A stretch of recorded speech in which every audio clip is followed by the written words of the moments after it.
औज़ुबिल्लाहिमिनश्शैतानिर्रजीम बिस्मिल्लाहिर्रहमानिर्रहीम। देखिए जी, ये एक क्वेश्चन है D Q plus D into Y is equal to cosecant X method of parameter of variation से या रॉक्सिन्स मेथड से हम इसको कर रहे हैं। तो हम इसके अंदर सोल्यूशन में इसकी सबसे पहले इस तरह लिखेंगे D three plus D Y is equal to cosecant X. Auxiliary equation find out करेंगे।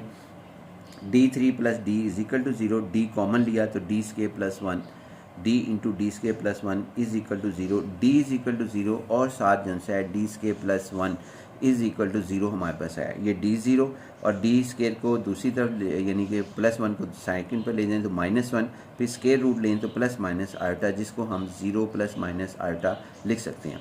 तो ये हमारे पास मिक्स रूट्स आए जी, ज़ीरो और कॉम्प्लेक्स रूट्स हमारे पास। ज़ीरो को हम डिफरेंट रूट्स की कैटेगरी में डाल देंगे और कॉम्प्लेक्स रूट्स को इसमें डाल देंगे। अब हम यहाँ पे पहले मैंने कॉम्प्लेक्स रूट्स लिखा, तो कॉम्प्लेक्स रूट्स के अंदर आपके पास यानी डी इज इक्वल टू आपके पास यहाँ पे लिखा गया ये ई की पावर आपके पास लिखा जाएगा 0x, Y C is equal to 0x और उसके बाद यहाँ पे 1 है तो a cos 1x plus b sin 1x और फिर इस ज़ीरो की जगह यानी ये ज़ीरो तो हमने c e raise to power 0x लिख दिया।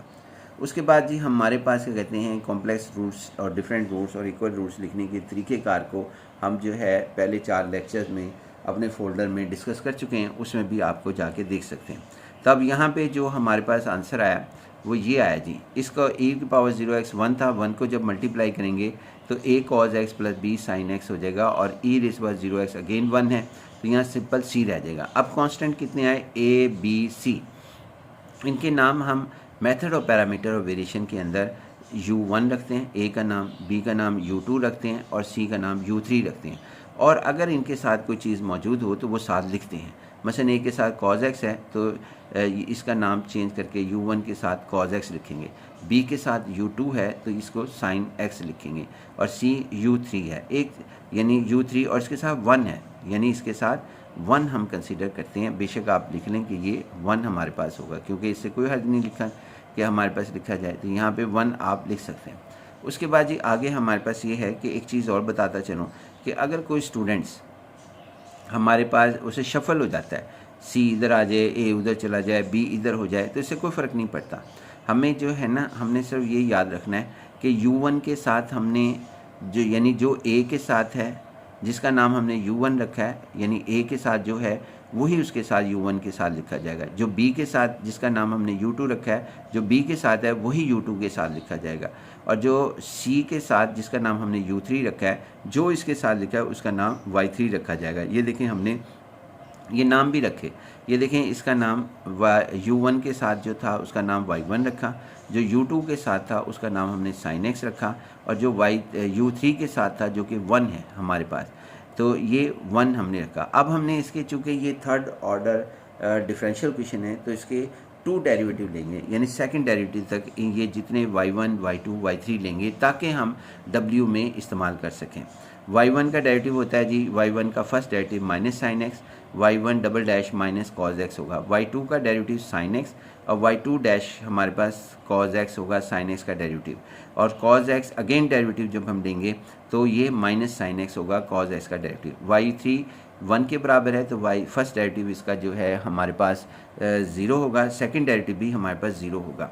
अब इनकी वैल्यूज़ को w हम बनाएंगे। w जो बनाने का तरीक़ेकार हमारे पास है वो ये है कि अगर y1 है थर्ड ऑर्डर डिफरेंशियल इक्वेशन को सॉल्व कर रहे हैं method of parameter of variation से तो पहले लिखेंगे y1 y2 y3, फिर इनके दो डेरिवेटिव नीचे लिख देंगे यानी y1 dash y1 double dash y2 यानी अगर थर्ड ऑर्डर है तो 2 डेरिवेटिव्स यानी सेकंड डेरिवेटिव तक जाएंगे हम।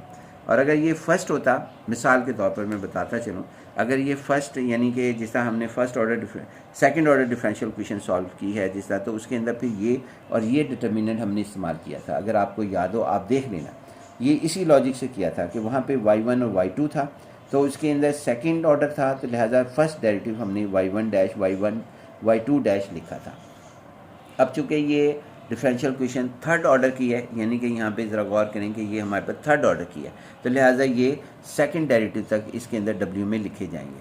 तो ये हमारे पास इस तरीके से लिखा गया y1 dash y1 double dash और अब इनकी वैल्यूज़ को यहाँ से लेके यहाँ तक ये जो वैल्यूज़ हमारे पास लिखी हुई हैं, ये सारी वैल्यूज़ y1 से लेके y3 तक, ये सारी वैल्यूज़ इधर सब्स्टिट्यूट करके इसका डिटर्मिनेंट जो है वो हम फाइंड आउट कर लेंगे। तो y1 की वैल्यू cos x है, y1 डैश की वैल्यू माइनस साइन x है, y1 डबल डैश की वैल्यू माइनस cos x है, y2 की वैल्यू साइन x है, y2 डैश की वैल्यू यहाँ से देखें तो cos x है, y2 डबल डैश की वैल्यू माइनस साइन x है, और उसके बाद y3 की वैल्यू 1, y3 डैश की वैल्यू 0, y3 डबल डैश की वैल्यू 0, ये सारी वैल्यूज़ पुट कर दी। अब हमने इसका डिटर्मिनेंट फाइंड आउट करना है बिल्कुल कॉमन वे से, जिस तरीके से हम पहले करते थे।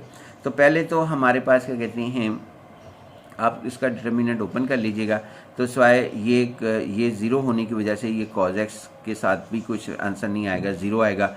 sin x के साथ भी ये 0 होने की वजह से आपके पास डिटर्मिनेंट 0 रहेगा। उसके बाद 1 के साथ हमारे पास ये आएगा minus minus plus sine square x, फिर minus minus plus cos square x. Determinant आप ओपन कर लीजिएगा। w की वैल्यू आई जी 1, ये 1 हमारे पास आया जी, इसके अंदर w जो है वो 1 आया, यानी w इज़ इक्वल टू 1, जिसको मैंने यहाँ पर लिख दिया।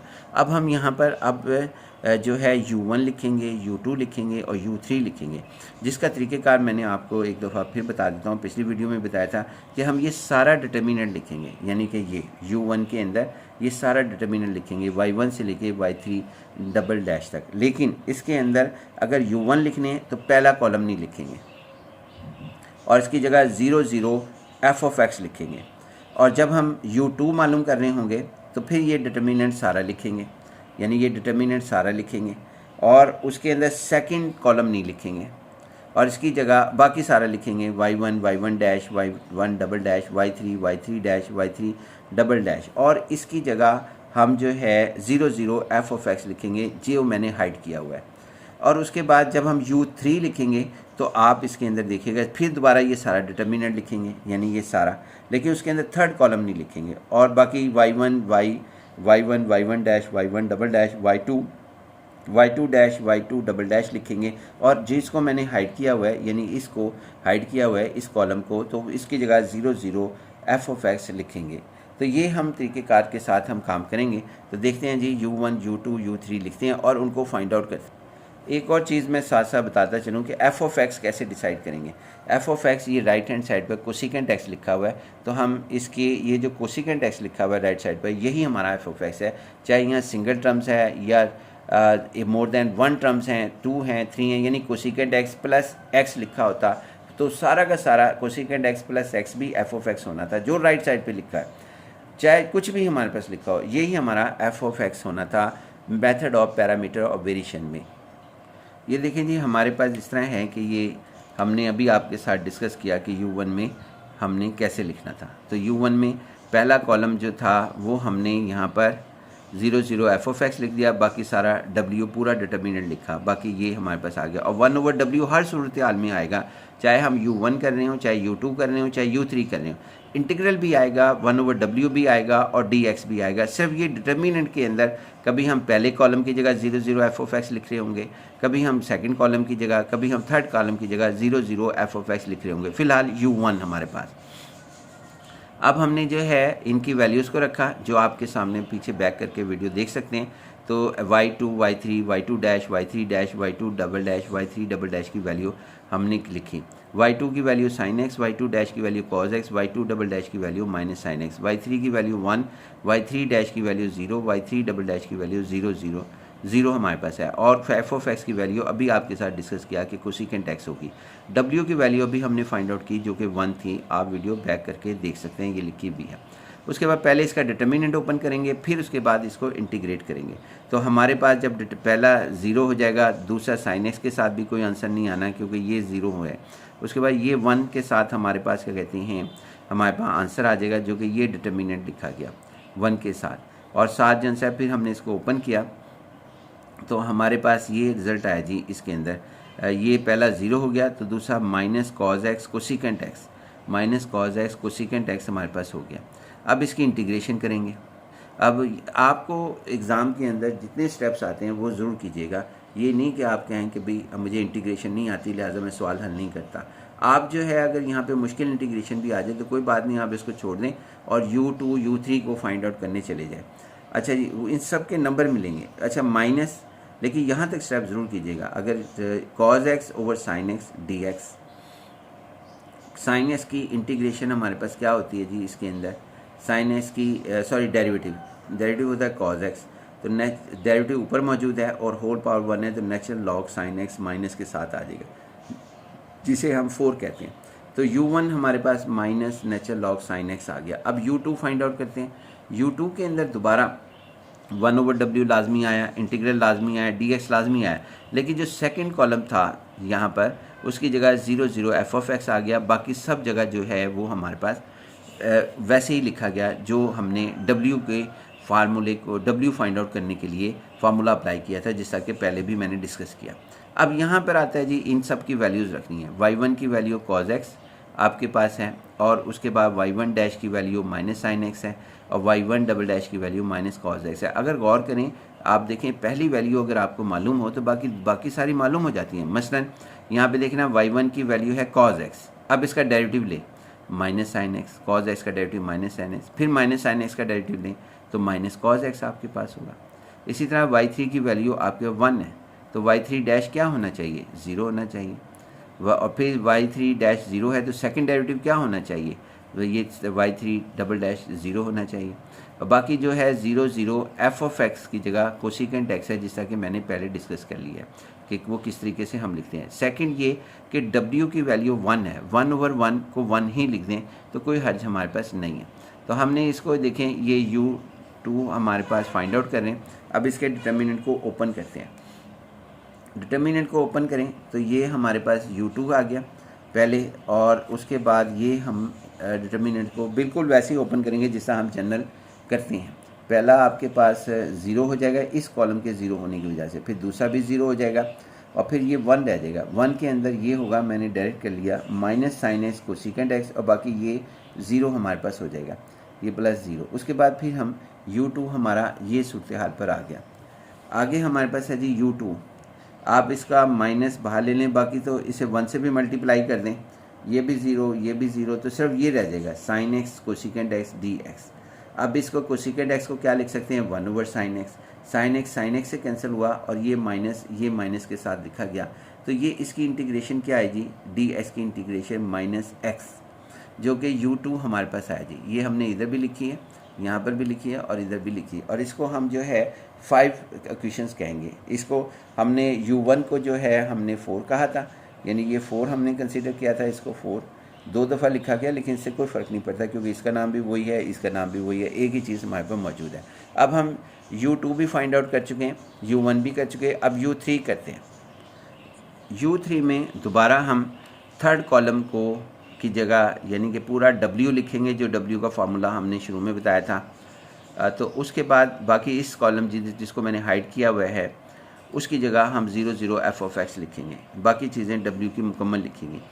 और उसके बाद 1/w लाजमी लिखा, हमने देखें हर एक में लिखा था, u2 में भी 1/w लिखा था, u3 में भी 1/w लिख रहे हैं, u1 में भी यही लिखा था, u1 u2 u3 में ये चीज़ कॉमन है और इंटीग्रल भी कॉमन है। सिर्फ ये 0 एफ ऑफ एक्स का डिसाइड करना होता है कि ये पहले की जगह पर आना है इस कॉलम ने, या दूसरी की जगह आना है, या तीसरी जगह आना है। अगर u3 है तो थर्ड पे आएगा, u1 है तो फर्स्ट पे आएगा, और अगर u2 है तो सेकंड पर आएगा। अब उसके बाद इन सब की वैल्यूज़ जो हमने फाइंड आउट कर रखी थी वो हम यहाँ पर सब्स्टिट्यूट करेंगे। तो u3 w की वैल्यू है जी 1/1, y1 की वैल्यू आपके पास क्या कहते हैं यहाँ पर cos x है, और फिर y1 डैश की value minus sine x minus cos x, y2 की value sine x cos x, y2 dash की वैल्यू y2 डबल डैश की value minus sine x, 0 cosecant x into dx हमारे पास होगा। उसके बाद इसका डिटर्मिनेंट ओपन कर लेंगे। डिटर्मिनेंट ओपन करते हैं तो ये आ जाएगा पहले cos x के साथ, ये हमारे पास डिटर्मिनेंट होगा, आप बेशक चेक कर लीजिएगा कि cos x और कोसिकेंट x, बाकी दूसरा 0 हो जाएगा। फिर उसके बाद sin x minus sine x में ये इसके साथ आएगा माइनस साइन एक्स, और उसके बाद कोसिकेंट x आएगा, बाकी 0 हो जाएगा, और साथ जो है वो dx आएगा, ये वाला dx। अब इसको सिंप्लीफाई कर लेते हैं, ये आ जाएगा cos स्क्वायर x मल्टीप्लाई किया कोसिकेंट x, और इसको माइनस साइन स्क्वायर एक्स और कोसिकेंट एक्स dx हमारे पास आ जाएगा, और ये u3 एज इट हमारे पास आ गया। अब हमने इसके अंदर से कॉमन लिया, क्योंकि जितना आप सिंप्लीफाई पहले कर सकते हैं वो करना है, ताकि हमारे पास जो है इंटीग्रेशन करने में आसानी हो। तो यहाँ पे हमने कॉमन लिया जी cosecant x. Cosecant x common लिया तो cos square x plus sine square x जो कि 1 के बराबर होता है। तो simple cosecant x D x हमारे पास रह गया। अब कोसिकेंट एक्स की इंटीग्रेशन का फार्मूला ये है जी हमारे पास, कोसिकेंट इंटीग्रल कोसिकेंट ए x D x 1/a natural log cosecant ए एक्स माइनस कॉट ए एक्स हमारे पास है। ये बाज़ औक़ात उलट भी हो जाता है, यानी कि यहाँ पे 1 कोसिकेंट ए एक्स डी एक्स की इंटीग्रेशन बाज़ औक़ात 1/a नेचुरल लॉग कॉट ए एक्स माइनस कोसिकेंट ए एक्स भी लिखी हुई होती है। फ़िलहाल ये हमारे पास आ गई थी। इसकी फिर हमने इंटीग्रेशन की, कोसिकेंट एक्स डी एक्स की इंटीग्रेशन ये हमारे पास आ गई थी। ये u3 हमारे पास ये आ गया, जिसको हमने 6 कहा। अब इन सब की वैल्यूज़ u1 u2, u1 की वैल्यू 4 में है, u2 की वैल्यू 5 में है, u3 की वैल्यू 6 में है। हमने ये वैल्यू जो है 2 में सब्स्टिट्यूट की, u1 u2 की वैल्यू। तो u1 की वैल्यू आपके पास ये आई minus natural log sine x, ये कॉज एक्स जो है y1 है। और उसके बाद फिर हमारे पास क्या कहते हैं, ये u2 की वैल्यू हमने यहाँ पर लिखी, u2 की वैल्यू है माइनस एक्स। और उसके बाद क्या कहते हैं हमारे पास है y2 की वैल्यू साइन एक्स। और उसके बाद यहाँ पर u3 की value natural log cosecant X minus cot X mod, और y3 की वैल्यू 1 है। ये वैल्यू yp हमारे पास आ गया। अगर ये सिंप्लीफाई हो सकता तो मैं इसको ज़रूर करता, लेकिन ये सिंप्लीफाई हमारे पास नहीं हो रहा। तो हमने फिर जनरल सोल्यूशन लिखा yc प्लस yp। तो yc प्लस yp, yc हमारा है a cos x plus b sin x plus c, complementary function यहाँ से लेके यहाँ तक है। और उसके बाद फिर हमारे पास क्या कहते हैं yp, वो ये लिखा गया इसके साथ मदद से, जो कि ये हमारे पास आ गया। लिहाजा ये हमारे पास क्या कहते हैं, इसका जनरल सोल्यूशन हमारे पास आ गया। अब वीडियो पसंद आए तो आप ज़रूर इसको सब्सक्राइब भी करें, लाइक भी करें, शेयर भी करें और अपने कमेंट्स ज़रूर दें, ताकि हम आपके लिए बेहतर काम कर सकें और आपके लिए अच्छी वीडियो का इंतज़ाम कर सकें। अल्लाह हाफ़िज़।